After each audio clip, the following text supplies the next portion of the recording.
Yeah, Watch what kind of information you're giving up front. yeah, 'Cause that will always be used against you yeah, in the negotiations. yeah. And the guy said, "Yeah, it was 40 yesterday, but I have 30. Do you want it or not?" And he flashed the cash. I think he added cash. And Good yeah, thing he didn't flash anything else. That would be that would be a lawsuit.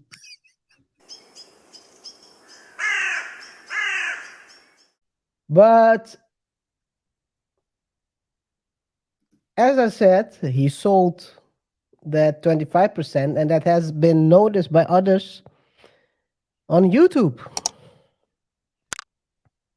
Among them, the guys of Earn Your Leisure. They have a great thing going there. great channel, great Great channel, content. great content. A lot of well, where can I find it though? Wow, infotainment. Yeah. A lot of great infotainment, just like we have. I'm not saying we are them, but I see what you did there.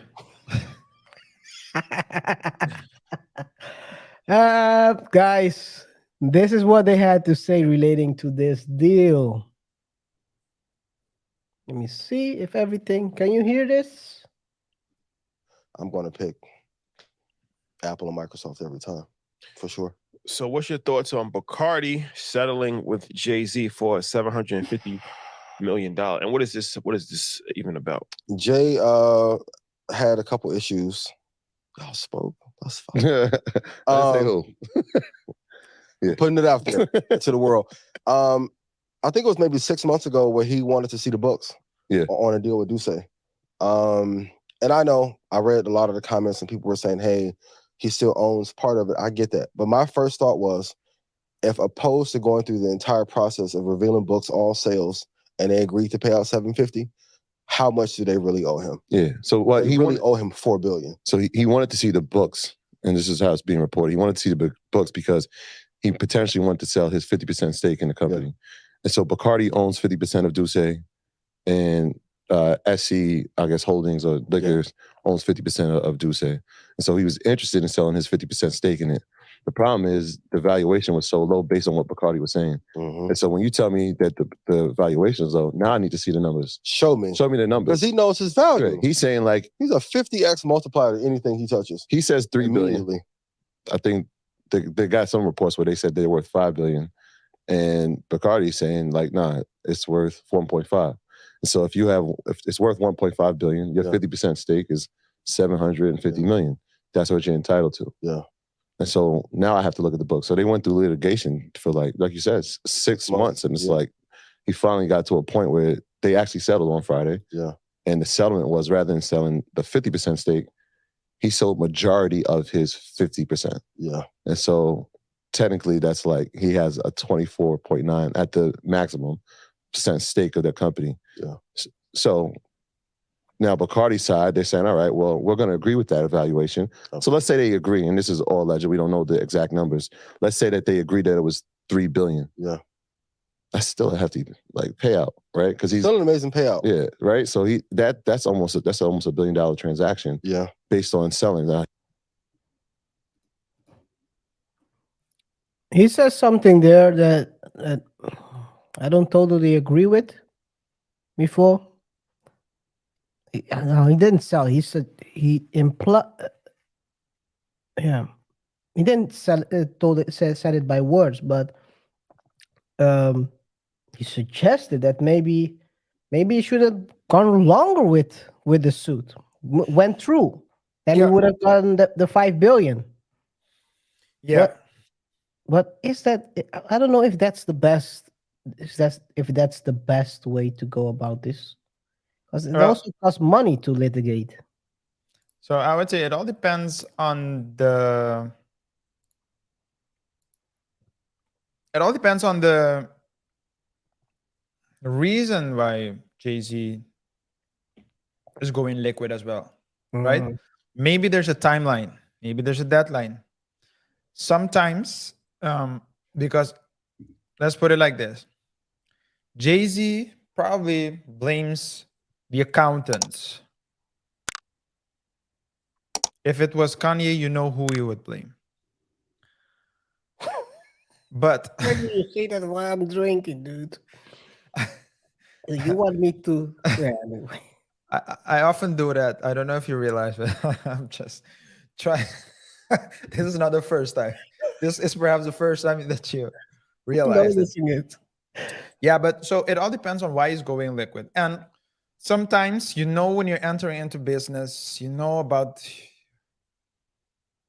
you take a loss to keep pushing, but you take a calculated loss. Some people, you know, some people would say, well, I know you're gonna screw me over,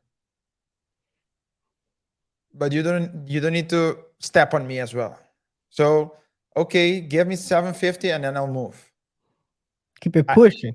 I'll keep it pushing, and then I get my money, and you can keep doing what you have to do. So it's not always, especially in cases like that, like this. If it's about the principle, then you're going to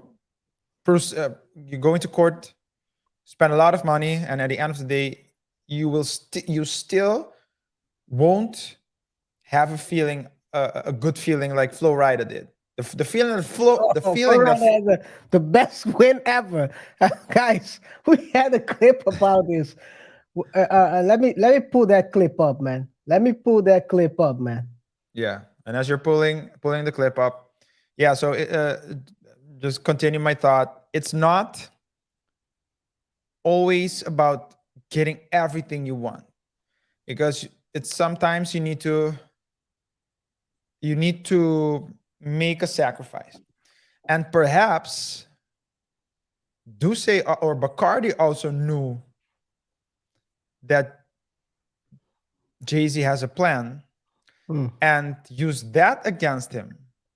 And you know, so in cases That's like this, negotiations, though. That's negotiation. You gotta know the driving force behind someone's reason for selling. Maybe they know more than everyone knows. Yeah.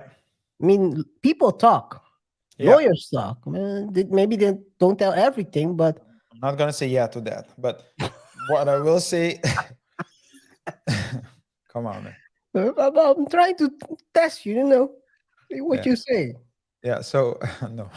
So the whole thing is it's always important to remember that oftentimes in negotiations is not about the principle. Some people, especially not in business, because if you're going to go to court for, so on principles, I can tell it's going to be a long case. You need to make business decisions as well. So if I know, it's just like if you know that someone has a $40,000 car, but he's moving and really needs to sell his car. He's moving tomorrow. Then you go there. I know people, and I think I'm not really comfortable with it, but as a way of doing business, I know people who said, yeah, okay, I'll buy it for 40. And on the day they presented with 30. And the guy, too much I would say you gave him too much information up front. Yeah, what kind of information you're giving up front? Yeah. That will always be used against you. Yeah. In the negotiations. Yeah. And the guy said, yeah, it was 40 yesterday, but I have 30. Do you want it or not? And he flashed the cash. I think he added cash. And good thing he didn't flash anything else. That would be a lawsuit. Give me the 30 while I sue you on the back end. Wait a minute. Wait a minute. Wait a minute. Wait a minute. Oh man. Wait, first of all, you're not gonna speed past that like you didn't just say what you just said. Yeah, I said it. Anyway. But yeah, it's you got to know what kind of information you're giving up front. You sometimes when you're negotiating, you got to limit your amount of information you're giving to the other party. Yeah. And maybe they know I mean, by the end of the day, at the end of the day, if you're like you said, it's about the motive of Jay-Z. What is he going to do? Does he need the liquid cash right now? Is he in debt? Is he trying to buy something? We're going to talk about that later on in the show. They know about his motive to sell. And they also know that they don't want to reveal all the numbers in the open. So what do you do? And in addition also,